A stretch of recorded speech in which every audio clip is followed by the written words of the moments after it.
Bienvenue à notre tranche, les mystères de la croix. Que l'Éternel vous bénisse de partout où vous nous suivez dans le monde.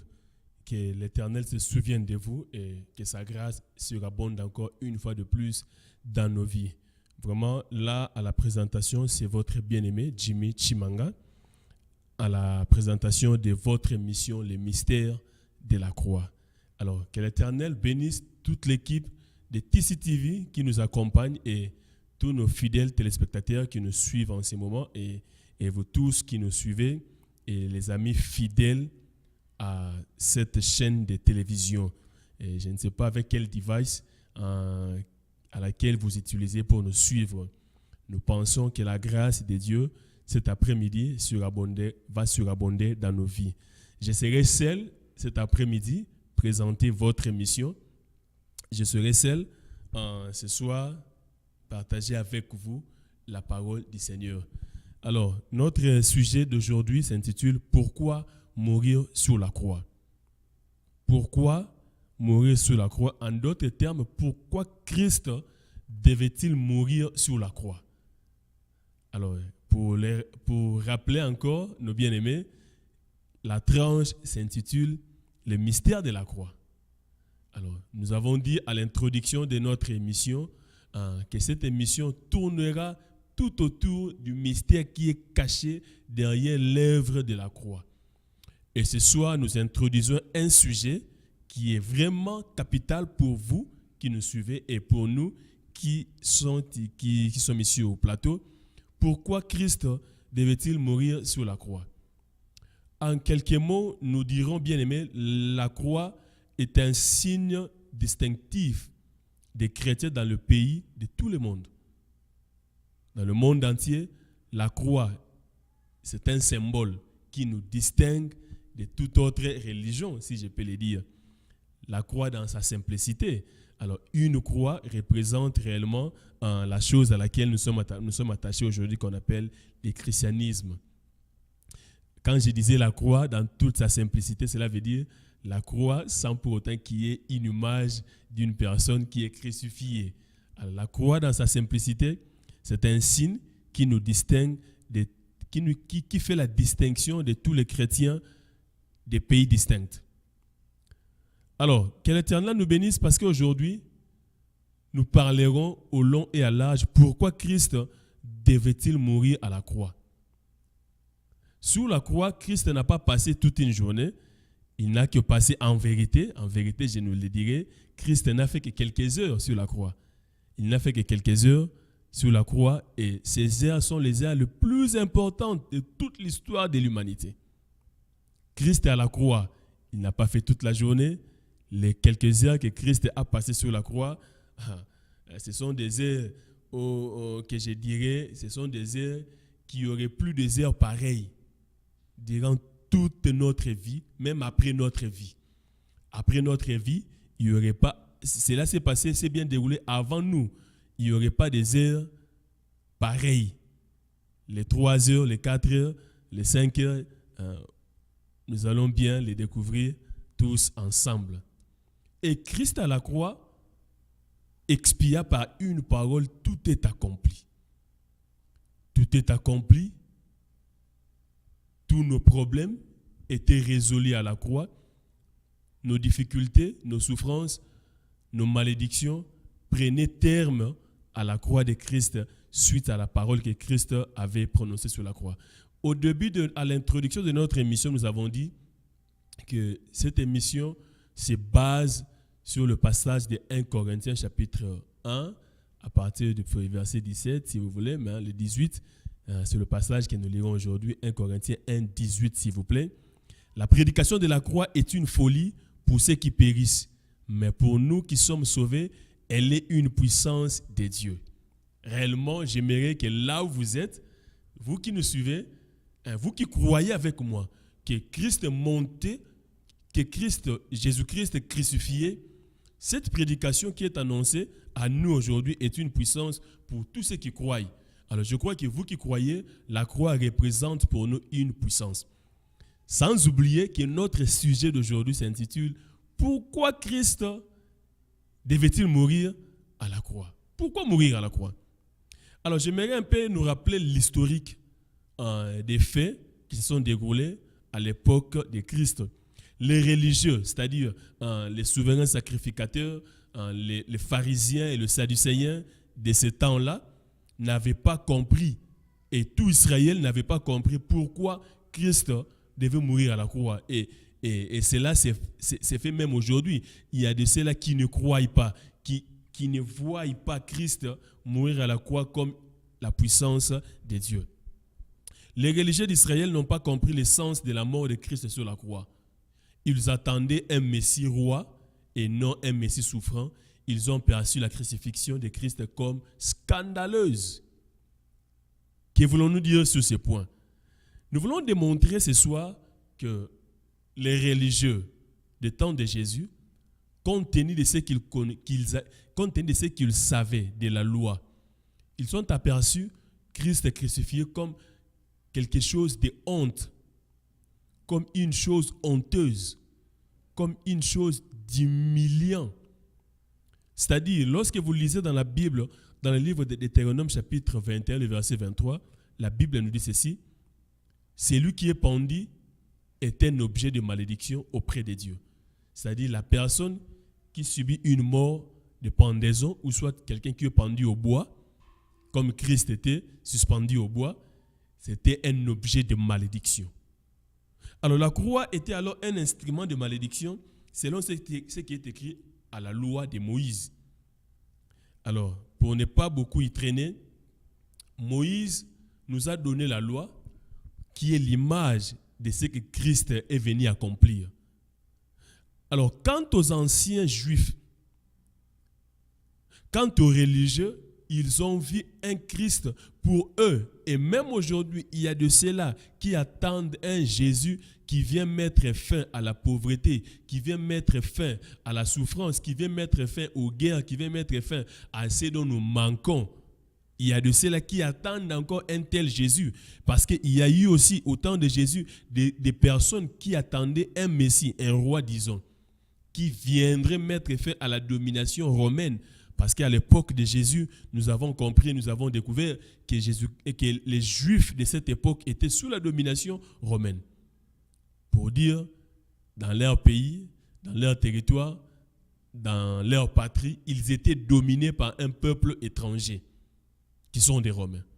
Des Romains qui avaient pris l'avantage sur des Juifs. Et lorsque maintenant les prophètes ont commencé à prophétiser sur la venue du Messie, qui viendrait accomplir l'œuvre de Dieu dans leur vie, pour eux, ils attendaient un Jésus dans la chair qui viendrait mettre fin à tous leurs troubles, à tous leurs tourments, à tous leurs tourments. Ils attendaient un Jésus-Christ qui viendrait mettre fin aux difficultés de la vie. Mais gloire à Dieu, parce que les pensées de Dieu ne sont pas nos pensées. La manière dont Dieu voit les choses, ce n'est pas la manière dont nous les hommes, nous voyons aussi les choses. Que l'Éternel vous bénisse. Continuons. Alors, lorsque nous avons aussi parcouru la Bible, nous avons découvert une chose. Dans le livre d'Ésaïe, le chapitre 53, les versets 1er à 3, là maintenant, Ésaïe, le prophète, est en train de prophétiser sur la personne de Christ. Un Christ qui devait naître, un Christ qui devait prendre la parole, qui devait accomplir une mission sur cette terre. Mais les 3 versets nous disent une chose, que lorsqu'il était venu, il n'avait ni beauté ni éclat pour nous attirer, pour attirer les regards de ceux qui le voyaient, pour attirer les regards de ceux qui attendaient quelque chose de lui. Et aujourd'hui, j'aimerais dire à quelqu'un, j'aimerais nous dire, à la lumière de la parole de Dieu, Christ crucifié, Christ qui est monté à la croix est une bénédiction pour nous. Il suffit seulement de croire. Il suffit de croire, la croix de Christ a mis fin à toute malédiction. Gloire à Dieu, parce que ceci est un mystère. Lorsque nous disons un mystère, c'est-à-dire Dieu a caché quelque chose de précieux. Dieu n'a pas voulu que cela soit dévoilé à tout le monde. C'est pourquoi il l'a caché par un mystère. C'est parce qu'il l'a caché par la croix. Pour y parvenir à la révélation de ces mystères, il faut croire. C'est pourquoi je t'appelle, c'est pourquoi je vous appelle, c'est pourquoi je nous appelle à croire à cette œuvre qui a été accomplie à la croix de Golgotha par le Christ.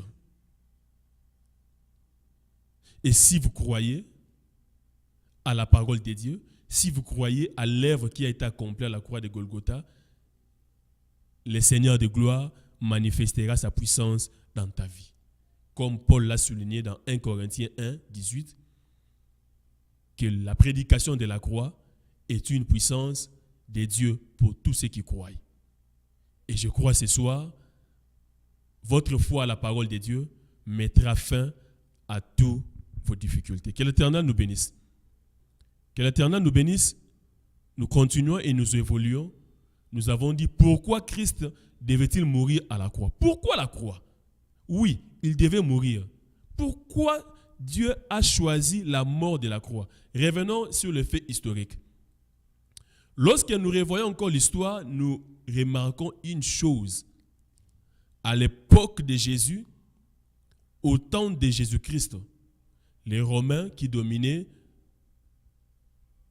le pays, la patrie de Jésus-Christ, qui dominaient toute cette contrée, ils utilisaient la croix pour condamner, pour supplicier les malfaiteurs et tous ceux qui s'opposaient au régime. C'est-à-dire, comme les Juifs étaient sous la domination, il y a eu de cela, il y a eu des gens qui s'opposaient au pouvoir en place. Parce que ceux qui dirigeaient à cette époque-là, les Juifs, n'étaient pas des Juifs. Ils étaient des étrangers, des Romains, ou soit des personnes que les Romains, que César avait choisi et établi comme Hérode pour gouverner le pays des Judées. Alors, maintenant, tous ceux qui s'opposaient à ce pouvoir, tous ceux qui s'opposaient au régime de ce temps-là, leur condamnation était à la croix. En d'autres termes, ils devaient subir l'humiliation. En d'autres termes, ils devaient être humiliés jusqu'à la mort. C'était ça la croix.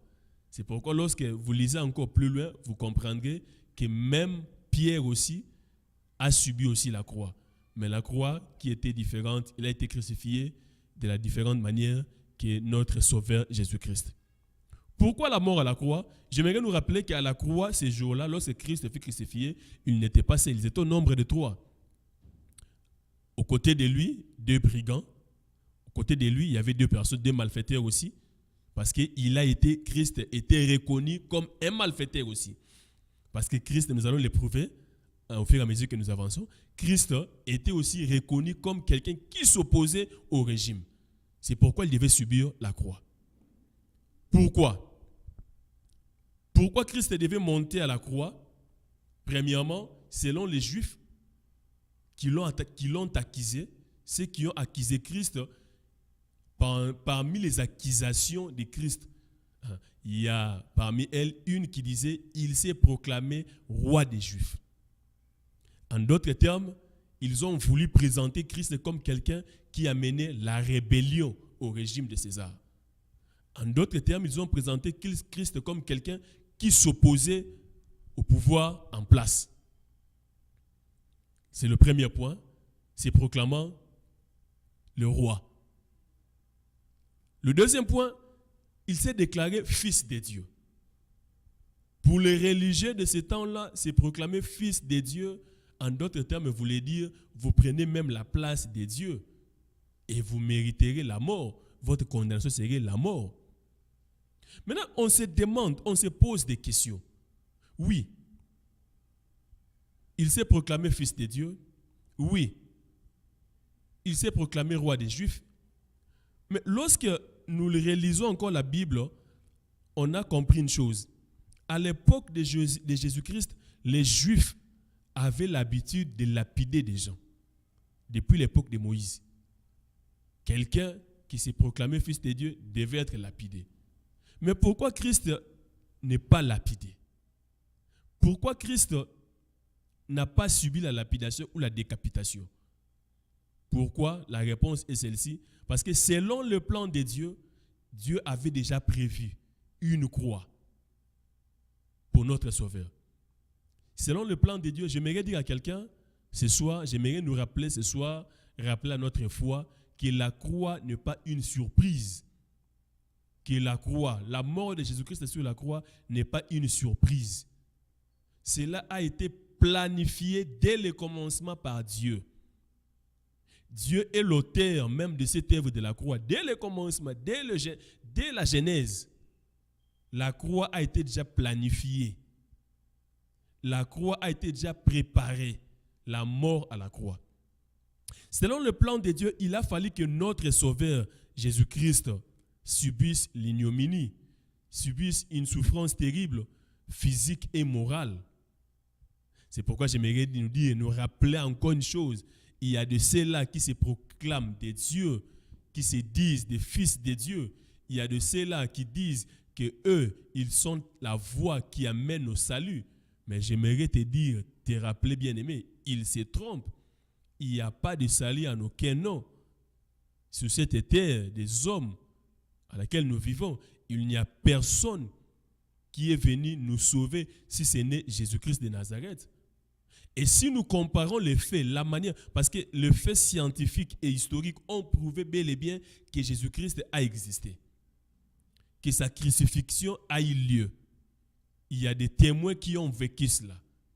Alors, par rapport aux témoignages que nous avons reçus des témoins aujourd'hui, nous confirmons qu'il n'y a personne sur cette terre qui a subi la mort comme Christ. En d'autres termes, nous disons qu'il n'y a personne sur cette terre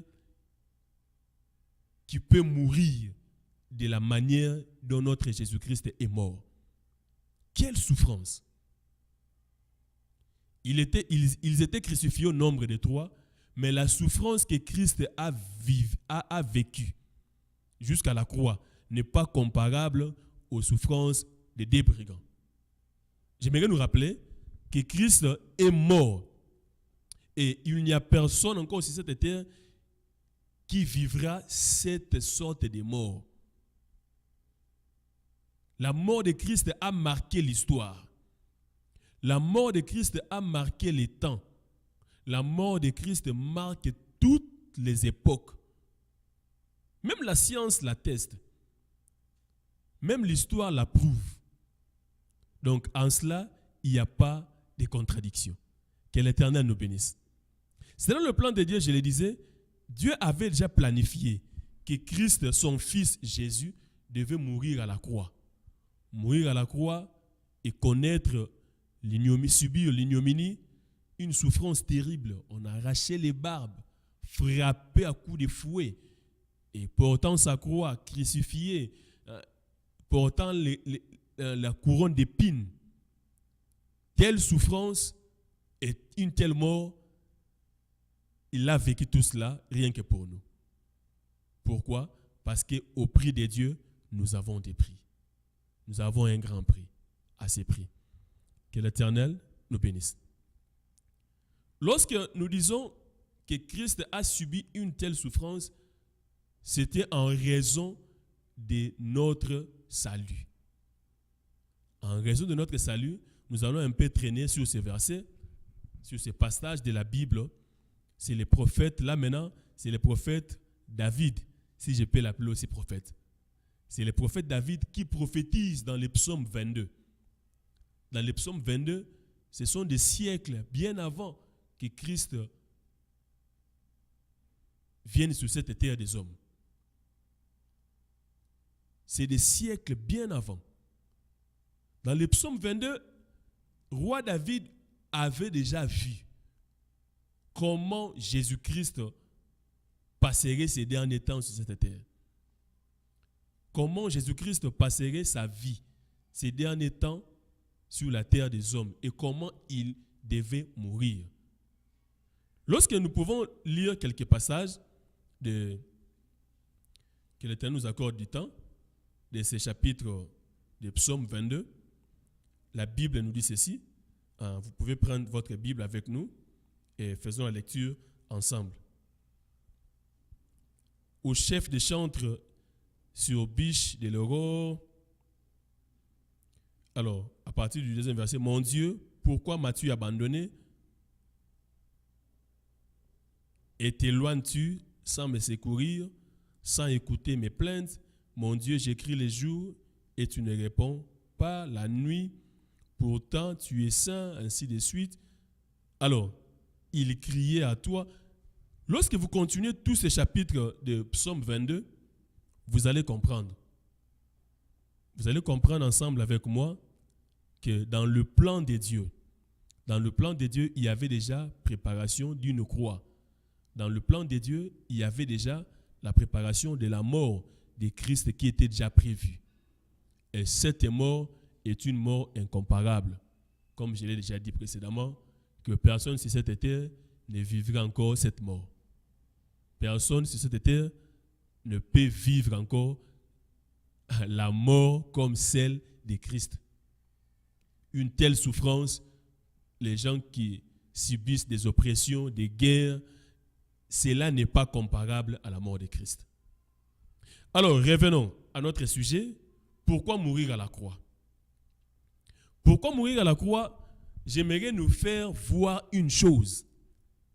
C'est là même par là que nous allons beaucoup nous atteler et beaucoup parler là-dessus. Dès le début déjà du ministère de Jésus-Christ, dès le début de son ministère, lorsque vous lisez dans Luc chapitre 4, vous comprendrez lorsqu'il est allé à la montagne, après être visité par le diable, il est maintenant descendu sur la montagne et entra maintenant dans le temple à Nazareth. Il entre dans la synagogue, il prend les livres d'Ésaïe. Et vous connaissez ensemble avec moi, il a fait sa première lecture. Dans sa première lecture, il était sujet de passage d'Ésaïe qui déclare que l'Esprit de l'Éternel est sur moi, car il m'a oint. Vous connaissez la suite. Et concluant sa parole, il a déclaré que cette parole de l'Écriture s'accomplit aujourd'hui. Cela a bel et bien troublé les auditeurs qui les suivaient. Et dans ma Bible, il est souligné ainsi. Lorsque les sacrificateurs et les anciens ont entendu les discours de Jésus-Christ, ils étaient énervés. Énervés pourquoi? Il s'est dit à la fin que cette parole s'accomplissait. Et connaissant son origine, connaissant de quelle famille il venait, c'était un blasphème pour eux. Comprenez avec moi pourquoi il devait mourir à la croix. Premièrement, la Bible me dit, après cela, tous les anciens et toute la foule qui est dans la synagogue, ils ont pris Jésus. Ils l'ont mené dehors pour le faire mourir. Pourquoi le faire mourir? Parce qu'il a déclaré que cette parole s'accomplissait. Que l'Éternel nous bénisse parce que la promesse qui est sur toi s'accomplit aussi aujourd'hui. Que le diable le veuille ou pas. Même ceux qui te combattent, c'est pourquoi je te dirais, bien aimé, ne tiens pas compte de ceux qui te combattent, mais tiens compte de celui qui a dit un mot sur ta vie. Parce que celui qui te combat n'est pas supérieur à celui qui a fait la promesse sur toi. Le Dieu que nous servons est plus puissant que celui qui est de l'autre côté. Que l'Éternel vous bénisse. Christ pouvait être un martyr parce que ces jours-là, si vous lisez le verset 29 et 30, vous comprendrez, on l'a amené dehors, près d'une montagne escarpée, pour les précipiter. Et s'il connaissait une telle mort, il serait un martyr. Mais Dieu n'a pas voulu que Christ soit un martyr pour nous. Dieu n'a pas voulu que Christ connaisse la mort d'un martyr. Parce que dans le plan de Dieu, Christ n'était pas un martyr. Et nous continuons encore. Là, c'était Luc chapitre 4, le verset 29 à 30. Si vous continuez encore la lecture, maintenant nous sommes dans le livre de Matthieu, chapitre 8, le verset 24. Dans Matthieu chapitre 8, le verset 24, on nous présente un Christ qui voyageait, un Jésus qui voyageait avec ses disciples dans une barque, et tout à coup, un vent violent s'abattait sur la barque, de la sorte que la barque commençait même à sombrer. Imaginons ces jours-là, si la barque avait sombré. Imaginons maintenant ces jours-là, si la barque avait fait naufrage, que Christ mourait suite à la naufrage. Il n'y aurait pas de croix. Mais Dieu n'a pas voulu cela. Qu'est-ce qui s'est passé? Il s'est réveillé. Les disciples l'ont réveillé. Comme ce soir aussi, vous avez un problème.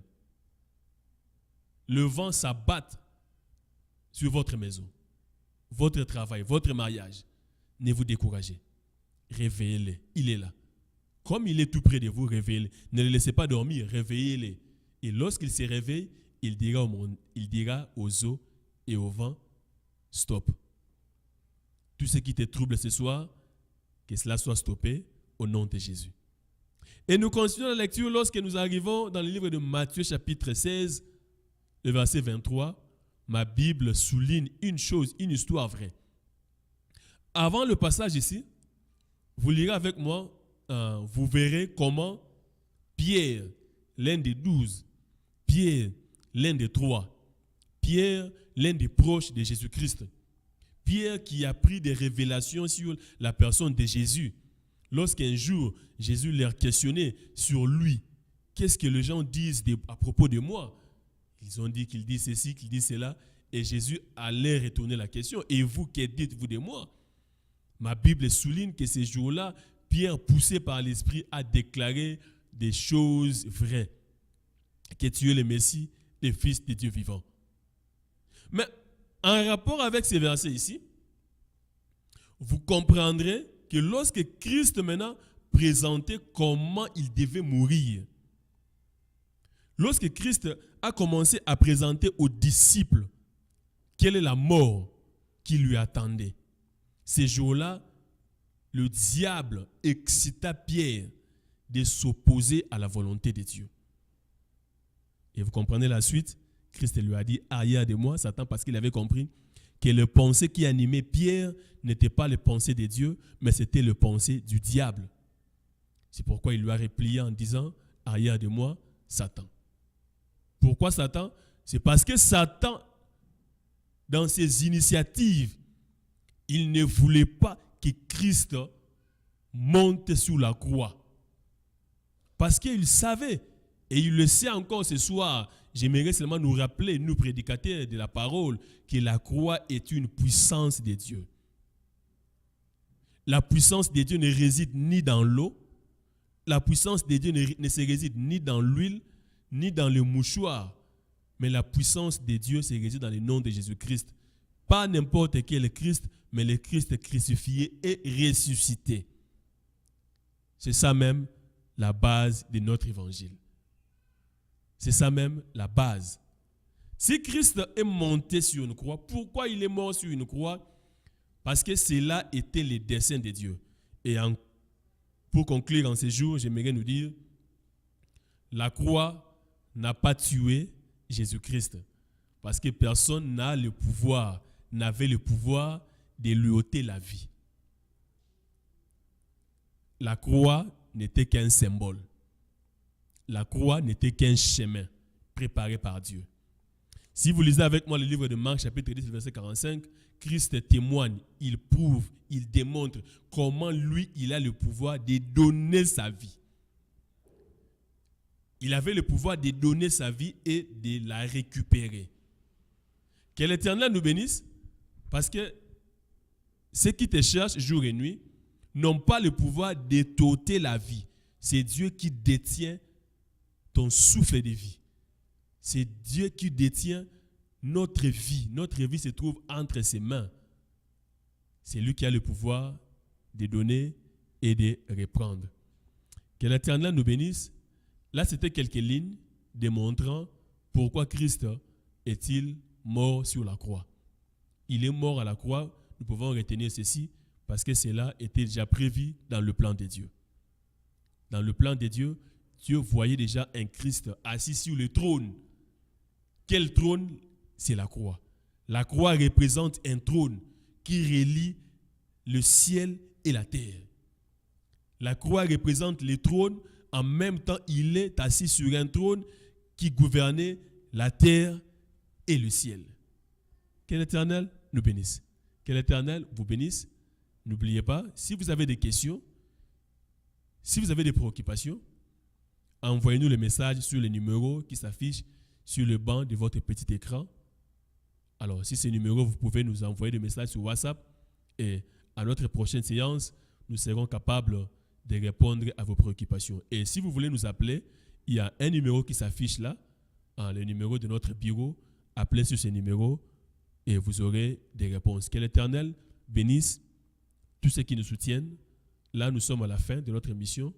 Sans oublier, nous disons, nous sommes au mois de mars. Bonne fête des femmes.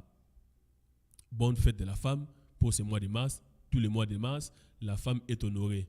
Alors là, nous disons, bonne fête à toutes les femmes du monde. Que l'Éternel vous bénisse. Derrière les caméras, on avait notre bien-aimée Sarah. Derrière les caméras et à la lumière, on avait notre bien-aimé, les noms nous échappent, et à la régie, notre bien-aimé Samuel Mokuna. Merci, que l'Éternel vous bénisse.